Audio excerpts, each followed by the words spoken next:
Hello everyone, welcome to another lecture of general medicine where I make a dreadful and a difficult topic easy to learn. And for that, I shall be referring to the Mind Maps book on general medicine by MediStudyGo.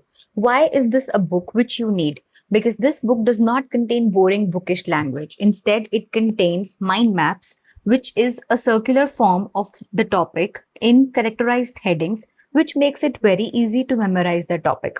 So get your Mind Maps book right now from any e-commerce website like Dentalcart, Amazon, Flipkart, and even the website of MediStudyGo. Let's get into the lecture for today, and the topic I shall be covering is infective endocarditis. As I always mention that every topic must be studied under certain headings because that way we create a storyline which makes it easy to memorize the topic and remember it in a flow. So the first heading for infective endocarditis is the introduction. What is it and what is its definition? So infective endocarditis is a microbial infection of the endocardium of the heart walls of the mural endocardium, wherein the heart walls and the endocardium, which is the innermost layer, gets involved for the heart. The causative organism can be a bacteria, fungus, or even chlamydia. And the most common valve which is involved is the mitral valve, whereas the least common is the ASD valve. So the most common valve which can undergo degeneration and get affected by infective endocarditis is mitral valve. This is something which you must remember. It occurs at a site of pre-existing endocardial damage where further damage is going to degenerate and degrade the structure of the heart. Coming to the types of infective endocarditis, it can be of two types, which is acute and subacute. The first type which we are going to study is acute. So it has a rapid course which involves the valve destruction and leads to abscess formation. This can be fatal in nature because it is occurring at a rapid rate and in a short duration. The causes are Staphylococcus and Pneumococcus bacteria, whereas the subacute has a slower progression of damage and shows clubbing, splenomegaly, and petechial hemorrhages because there is a deranged cardiovascular functioning wherein the peripheral supply of the blood is reduced, thereby leading to clubbing. The spleen is functioning more to produce more of the RBCs, so splenomegaly is present, and petechial hemorrhages will be present because the blood is going to get clotted at some places. The causes of subacute infective endocarditis can be Streptococcus viridans, Enterococcus, and the HACEK group. So these are the types of infective endocarditis. So the most common organism which is involved is Streptococcus viridans and Staphylococcus aureus. And Staphylococcus aureus is something involved in the dental disease also. Therefore, the patients who are undergoing dental treatment and are at a potent risk of infective endocarditis require prophylaxis because S. aureus can get traveled from the dental system to the cardiac system and affect the valves of the patient. After we know the types of endocarditis, we need to know how this progresses and what is the pathophysiology. So the pathophysiology of infective endocarditis includes endocardial injury and denudation of the endocardium system. There is formation of a sterile thrombus in the endovascular system due to platelet aggregation, which leads to thrombus formation. Then there is adherence and proliferation of the microorganisms within vegetations to this thrombus. Like this is a blood vessel. A thrombus got formed on the side of the vessel. Now, when the bacteria are going to come, they are going to lodge over this thrombus because they are going to get a site for adherence and multiplication. This adherence is going to be increased in the form of vegetation. Vegetation is something when multiple types of bacteria, they colonize together to create a vegetative plaque-like formation in the vessel. The formation of infective emboli occurs from the vegetations. Now, if this separates and flows into the blood, it is going to form an emboli. So infective emboli form from these vegetations. The spread of septic emboli to organs like liver, spleen, brain leads to infarction. Infarction is when this traveled emboli is going to get stuck in some small capillary or artery, leading to infarction and then leading to ischemia because oxygen will not be traveled by the flow of blood. The deposition of immune complexes causing glomerulonephritis, vasculitis, etc. So what happens is when such a deposition of the embolus is going to happen, the body is going to try to remove this. And in that scenario, antibodies are going to come and lodge over it. Now, this is going to increase the overall size of the vegetation.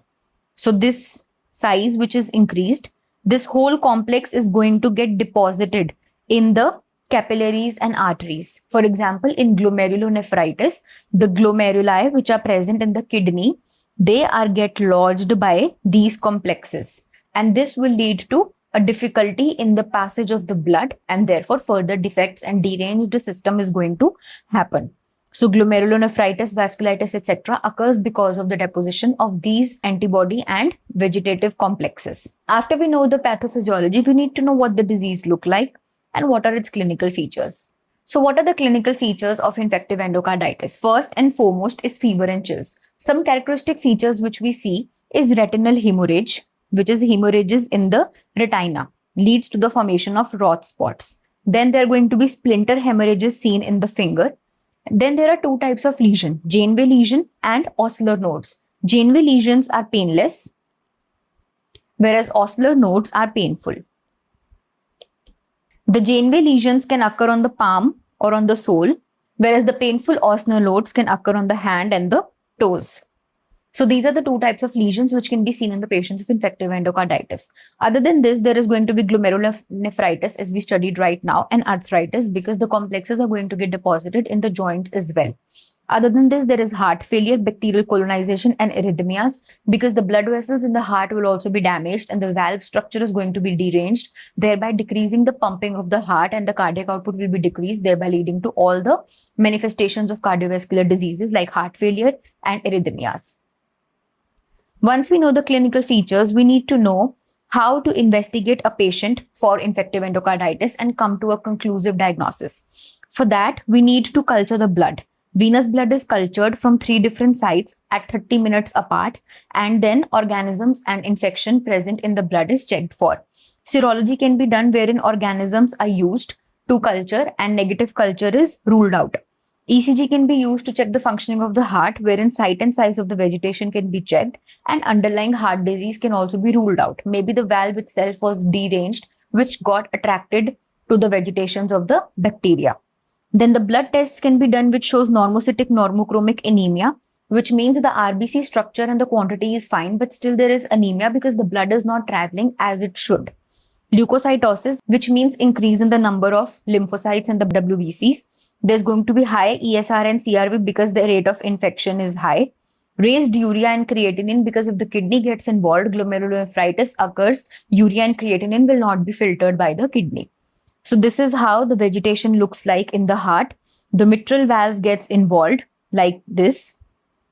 There are vegetation seen in the heart valves, and the wall of the heart also increases in the size because it is trying to compensate for the deranged function. So this is how the manifestation occurs in cases of infective endocarditis.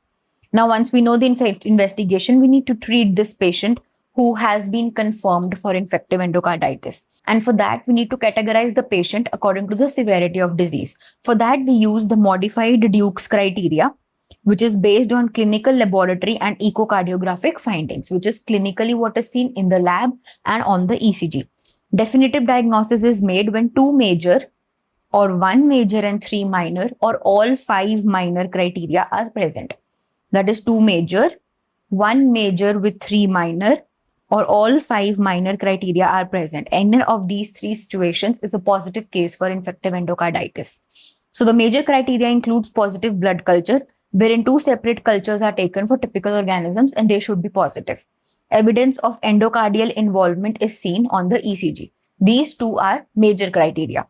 Minor criteria includes fever more than 38 degrees Celsius, predisposing heart lesions can be present, vascular phenomena like petechiae, splinter hemorrhage, mycotic aneurysm or Roth spots, immunological phenomena like glomerulonephritis, Osler nodes and the retinal hemorrhages, and single positive culture which may not meet the major criteria because if typical organism is not seen, but some sort of organism is present in the culture, so that is a tick point for minor criteria. So using the modified Duke's criteria, we can lead to the confirmatory diagnosis for infective endocarditis and move on to its treatment. So the treatment of infective endocarditis can be done in 2 stages according to the requirement. First is medical, second is surgical.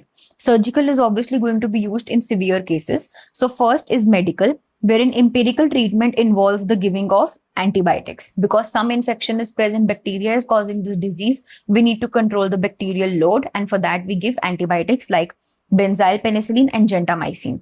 If staphylococcal infection is confirmed, we can give vancomycin and gentamicin because they are good for bacteria which are resistant to common antibiotics. And for candida, we can give amphotericin B because that's a broad spectrum drug. In the surgical treatment, it is required when valves get involved and vegetations, they persist. So we need to debride and replace the valve for the adequate functioning of the heart. The indications of surgical treatment include endocarditis of prosthetic valve, progressive cardiac failure, and abscess formation. Suppose a patient already has a prosthetic valve and now again vegetation is present on it. So it's not going to be combated by the body itself. We need to go into surgery and replace the valve.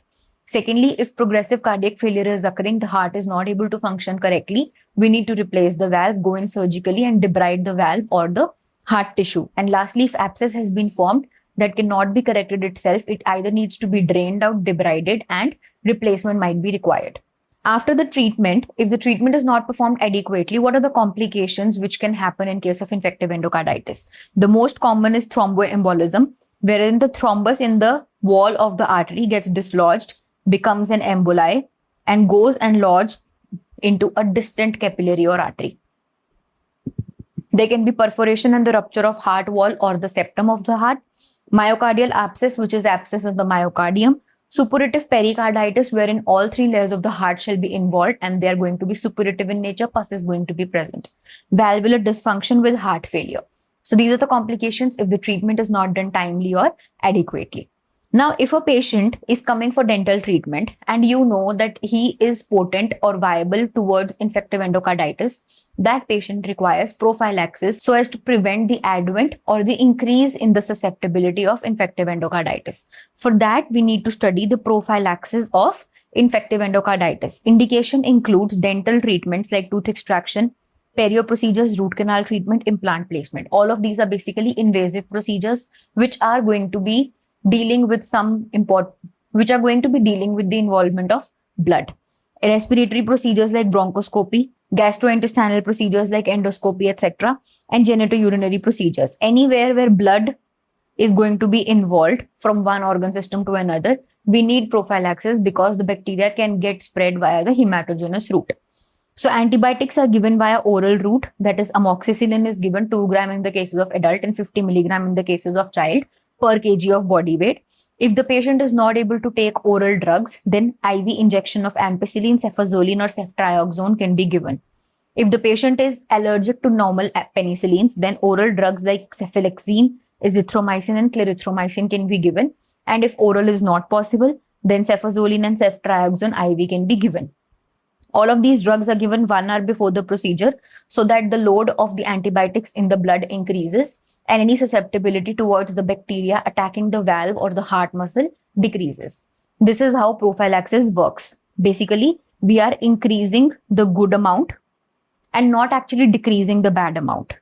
If good is going to increase more, it itself is going to combat the bad. So this is how we can compile the topic of infective endocarditis in under 15 minutes. One key part of any preparation after studying a topic is the solving of questions so as to test your knowledge about what you've studied and give you an idea of how questions can come from that topic. For that, you can solve 2 types of questions, which is flashcards and MCQs. Flashcard is something which contains question on one side and the answer on another. So what are the vegetations in infective endocarditis? They are masses of platelets, fibrin, microorganisms, and inflammatory cells which get attached to the heart valves. If you come on to an MCQ question, because MCQ solving is very important for NEET aspirants. So which of the following lesions are painful nodules on fingers or toes, infective endocarditis? So painful they have asked. So that is Osler Nodes. So if you log on to the app by MediStudyGo, you're going to see so many of these flashcards and MCQs with answers and explanations wherever required. The app I'm talking about is this app by MediStudyGo, available for iOS as well as Android. You can access the resources like mind maps, notes, videos, flashcards, and MCQs. You can download this app easily from Play Store and App Store. If you have any doubt regarding the downloading of the app or procurement for the Mind Maps book, you can comment below this video. We'll reach out to you. Also, if you like such videos of general medicine where you can compile one topic in under 15 minutes, I would highly suggest you to subscribe our channel of YouTube or by MediStudy Go and follow for more such videos. If you found this video useful, do like it and keep following us for more such videos and keep watching for more. Thank you.